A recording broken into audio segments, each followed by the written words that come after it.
Hello everyone and welcome to Fly High tutorials. Guys, आज हम बात करने वाले हैं सिग्नल्स एंड सिस्टम्स में लेक्चर नंबर 12 और इसमें हम बात करेंगे systems and classification of systems के बारे में। सिस्टम क्या होते हैं और कितने टाइप के आपके सिस्टम्स होते हैं। तो इस लेक्चर को देखने से पहले अगर अभी तक आपने प्रीवियस लेक्चर्स नहीं देखे हैं तो आई बटन पर क्लिक करके उनको भी देख सकते हैं, ताकि आप इस लेक्चर को भी कोरिलेट कर पाए। उसी के साथ साथ जो डिफरेंट सब्जेक्ट्स पर हमारे लेक्चर्स हैं उनको आप चैनल प्लेलिस्ट में जाकर भी देख सकते हैं। तो चलिए स्टार्ट करते हैं। सबसे पहले अगर आप न्यू है चैनल को सब्सक्राइब नहीं किया है तो सब्सक्राइब जरूर कर लीजिए और उसके साथ में जो नोटिफिकेशन बेल है उसको प्रेस करना ना भूलें, ताकि न्यू लेक्चर अपलोड होने पर नोटिफिकेशन आपको मिल जाए। और जो चैनल है हमारा नॉन टेक सब्जेक्ट से रिलेटेड फ्लाई हाई क्लासेस के नाम से, उसको भी सब्सक्राइब कर सकते हैं। लिंक मैंने डिस्क्रिप्शन में दिया हुआ है।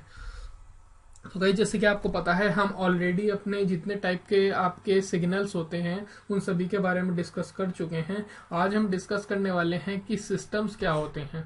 ठीक है, तो सिस्टम्स को समझने से पहले अगर अभी तक आपने इसके प्रीवियस लेक्चर्स नहीं देखे हैं तो थोड़ा उनको भी देख लीजिए, ताकि आपको ये समझना थोड़ा आसान हो जाए।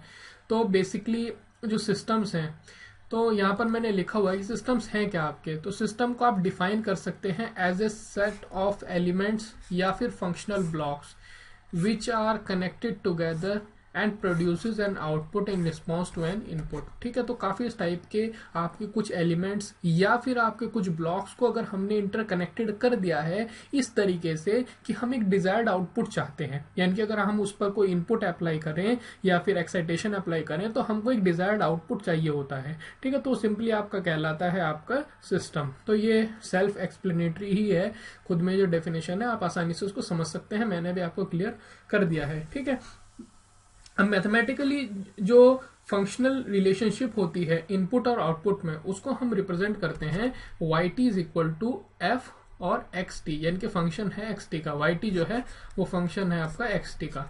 ठीक है, उसी के साथ साथ सिंबॉलिकली हम इसको इस तरीके से रिप्रेजेंट कर देते हैं कि xt टेंड्स टू yt। ठीक है, तो इस तरीके से भी सिंबॉलिकली आप इसको रिप्रेजेंट कर सकते हैं। इसका मतलब ये हुआ कि अगर हमने कोई एक्साइटेशन या फिर इनपुट xt अप्लाई की है तो वो आपके प्रोड्यूस करेगी आउटपुट yt। ठीक है, तो ये सिंपल है। इसमें अब बहुत टाइप के आपके जैसे फिल्टर्स हो गए हैं।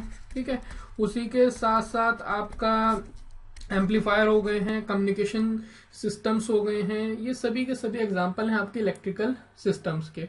और काफी टाइप के आपके बड़े सिस्टम्स भी होते हैं, जैसे कि सबसे इंपॉर्टेंट उसका एक एग्जांपल हो सकता है आपके घर में जो टीवी सेट है। ठीक है, तो वो एक बहुत बड़ा एग्जांपल है। इसमें क्या है, आपके काफी सारे छोटे छोटे स्मॉल सिस्टम से मिलकर एक बड़ा सिस्टम बना हुआ होता है। यानी कि स्मॉल सिस्टम्स क्या हो सकते हैं, जैसे कि उसमें आपका ट्यूनर हो सकता है, IF amplifier, video amplifier, sound amplifier, ये सब छोटे छोटे सिस्टम्स हैं और वो मिलके बना रहे हैं आपका एक बड़ा सिस्टम, यानी कि टीवी सेट। ठीक है, तो इससे आपको एक समझने में आसानी होगी, आपको समझ में आ गया होगा। अब यहाँ पे ब्लॉक की सहायता से भी इसको समझ लीजिए कि सिस्टम है। जैसे कि मैंने आपको बताया था, अगर आपने इनपुट या एक्साइटेशन xt अप्लाई किया है तो आपको आउटपुट यानी कि yt मिल जाएगा। ये तो है आपका सिंगल इनपुट के लिए, और सिंगल इनपुट है अगर सिंगल ही आउटपुट है। अगर यहाँ पर ये भी हो सकता है कि मल्टीपल इनपुट्स हो सकते हैं आपके और मल्टीपल ही आउटपुट हो सकते हैं, लेकिन फिलहाल हम जो आगे बात करेंगे तो सिंगल इनपुट और सिंगल आउटपुट के ही बारे में बात करेंगे। तो आई होप ये चीज आपको क्लियर हो गई होगी, इसमें कोई प्रॉब्लम आपको नहीं होनी चाहिए। अब उसके बाद बात कर लेते हैं कि सिस्टम कितने टाइप के होते हैं। ठीक है, तो बेसिकली सिस्टम जो है आपके दो टाइप के होते हैं। एक है आपका कॉन्टिन्यूस टाइम सिस्टम, दूसरा है आपका डिस्क्रीट टाइम सिस्टम। समझना इनको आसान है अगर आपने दोनों सिग्नल्स को समझ लिया है, यानी कि कॉन्टिन्यूस टाइम सिग्नल और डिस्क्रीट टाइम सिग्नल। अब सबसे पहले हम बात कर लेते हैं कि कॉन्टिन्यूस टाइम सिस्टम्स कौन से होते हैं। तो कॉन्टिन्यूस टाइम सिस्टम में बेसिकली है क्या कि जो भी सिग्नल आपके एसोसिएटेड हैं, तो नाम से आपको पता लग रहा है वो आपके कॉन्टिन्यूस टाइम सिग्नल्स होने चाहिए। सिंपल सी बात यह है कि इनपुट भी और आउटपुट भी कॉन्टिन्यूस टाइम सिस्टम में कॉन्टिन्यूस टाइम सिग्नल ही होंगे। तो आसानी है इसको समझना। एग्जाम्पल के लिए जैसे हम इसको रिप्रेजेंट कर देते हैं, यहाँ पर मैंने इसको ड्रॉ किया हुआ है कि कंटिन्यूस टाइम जो सिस्टम है आपका, जो इनपुट होगा वो भी कंटिन्यूस टाइम इनपुट सिग्नल होगा xt, और आउटपुट जो है वो भी कंटिन्यूस टाइम आउटपुट सिग्नल होगा यानी कि yt। इसको रिप्रेजेंट कैसे करेंगे आप, xt और ये yt, जैसे कि मैंने आपको लास्ट टाइम बताया है कि सिंबॉलिकली इस तरीके से आप इसको रिप्रेजेंट करेंगे। अब इसका प्रैक्टिकल एग्जांपल क्या हो सकता है, तो प्रैक्टिकल एग्जांपल इसका हो सकता है आपका सिंपल RC सर्किट। ठीक है, यानी कि आपने एक रजिस्टर लगाया हुआ है, एक कैपेसिटर लगाया हुआ है और उनको कनेक्ट किया हुआ है किसी बैटरी से। ठीक है, तो ये किसका एग्जाम्पल हो सकता है कॉन्टिन्यूस टाइम सिस्टम का।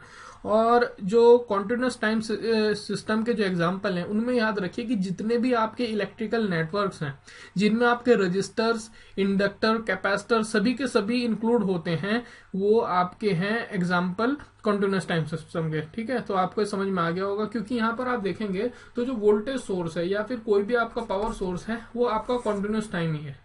ठीक है, कॉन्टिन्यूस टाइम सोर्स है, इसीलिए इसको हम कहेंगे कॉन्टिन्यूस टाइम सिस्टम। तो इसको समझना आसान है, कोई इसमें प्रॉब्लम आपको नहीं होनी चाहिए। उसके बाद बात कर लेते हैं डिस्क्रीट टाइम सिस्टम की। तो डिस्क्रीट टाइम सिस्टम में आपको समझ में आ गया होगा कि इसमें जो सिग्नल्स एसोसिएटेड हैं वो आपके डिस्क्रीट टाइम सिग्नल्स हैं। और डिस्क्रीट टाइम सिग्नल्स में आपको ऑलरेडी लास्ट टाइम बता चुका हूं। इसका मतलब ये हुआ कि इनपुट भी आपका डिस्क्रीट टाइम होगा और आउटपुट भी आपका डिस्क्रीट टाइम सिग्नल ही होगा। और हम डिस्क्रीट टाइम सिग्नल्स को रिप्रेजेंट करते हैं एन से, यानी कि एक्स ब्रैकेट के अंदर आपका एन आ जाएगा, उसी तरीके से आउटपुट हो जाएगा का वाई एन। तो ये भी आपको क्लियर हो गया होगा, यानी कि इसको भी आप सिंबॉलिकली इस तरीके से रिप्रेजेंट कर सकते हैं, X N tends to Y N. ठीक है, तो इसको आपको समझने में भी आसानी होगी। अच्छा, इसका एग्जाम्पल आपका क्या हो सकता है? तो एग्जाम्पल इसका हो सकता है आपके माइक्रो प्रोसेसर। ठीक है, माइक्रो प्रोसेसर आपका एक एग्जांपल हो सकता है। सेमीकंडक्टर मेमोरीज हो गई हैं, जो हमने डिजिटल में शिफ्ट रजिस्टर्स, काउंटर्स वगैरह पढ़े थे, वो सभी के सभी एग्जांपल हैं आपके डिस्क्रीट टाइम सिस्टम के। या फिर आपका जो बेसिकली कह लीजिए कि जो मोबाइल फोन है वो भी आप में एक तरीके का सिस्टम है, डिस्क्रीट टाइम सिस्टम। ठीक है, तो आपको आई होप ये जो चीज है वो क्लियर हो गई होगी। समझना इनको आसान है, लेकिन एक ओवरव्यू लेना भी बहुत जरूरी है। अब उसके बाद हम बात कर लेते हैं क्लासिफिकेशन ऑफ सिस्टम्स। तो अभी हम पढ़ के आए हैं, देखिए ब्रॉडली तो हम दो ही टाइप से इनको क्लासिफाई कर सकते हैं। एक है कॉन्टिन्यूस टाइम सिस्टम और दूसरा है आपका डिस्क्रीट टाइम सिस्टम। लेकिन इनकी प्रॉपर्टीज के आधार पर, ठीक है, तो वो सिस्टम आपके और टाइप के भी हो सकते हैं। जैसे कि सबसे पहला है आपका कॉजल एंड नॉन कॉजल या फिर एंटी कॉजल सिस्टम भी इसको बोलते हैं। दूसरा है आपका टाइम इनवेरिएंट या फिर टाइम वेरिएंट सिस्टम। एक है आपका stable and unstable system, linear and non linear system, static and dynamic system, invertible and inverse system. तो आगे आने वाले लेक्चर्स में हम इन सभी को डिस्कस करेंगे। अगर हम GATE examination point of view से बात करें तो बहुत ही इंपॉर्टेंट ये लेक्चर्स होंगे आने वाले, क्योंकि इन सभी से रिलेटेड आपके क्वेश्चंस वहां पर भी पूछे जाते हैं। तो आपका कोई भी एग्जाम हो जिसमें आपकी इलेक्ट्रॉनिक्स या फिर इलेक्ट्रिकल ब्रांच इंक्लूडेड हो, तो ये जो लेक्चर्स हैं वो सभी में इंपॉर्टेंट होगी। इनको समझना ही बहुत जरूरी है। अगर आप ये चीजें समझ में आ गई हैं, जैसे कि लास्ट टाइम हमने सारे सिग्नल्स कवर कर लिए हैं और सारे टाइप के सिस्टम्स कवर कर लिए हैं, तो आप समझ लीजिए आपको 50% जो है सिग्नल्स एंड सिस्टम्स समझ में आ गया है। तो आई होप ये जो मैंने आपको शॉर्ट लेक्चर दिया है ये आपको पसंद आया होगा। आने वाले लेक्चर्स में हम सभी को डिस्कस करेंगे। तो अगर आपको ये लेक्चर पसंद आया है तो लाइक जरूर कीजिए। लाइक करने से ही हमें पता लगता है कि आपको हमारा प्रयास पसंद आ रहा है। और अगर कोई आप सुझाव देना चाहते हैं तो कमेंट बॉक्स में जरूर सुझाव दें। शेयर कीजिए अपने फ्रेंड्स के साथ में। फेसबुक पेज को लाइक कीजिए, ट्विटर पर फॉलो कीजिए। सभी के लिंक्स मैंने डिस्क्रिप्शन में दिए हुए हैं। अभी तक सब्सक्राइब नहीं किया तो सब्सक्राइब जरूर कर लीजिए और इन वीडियोस को भी चेकआउट करना ना भूलें। तो देखने के लिए आप सभी का बहुत बहुत धन्यवाद। आप सभी का समय शुभ रहे। Thank you very much.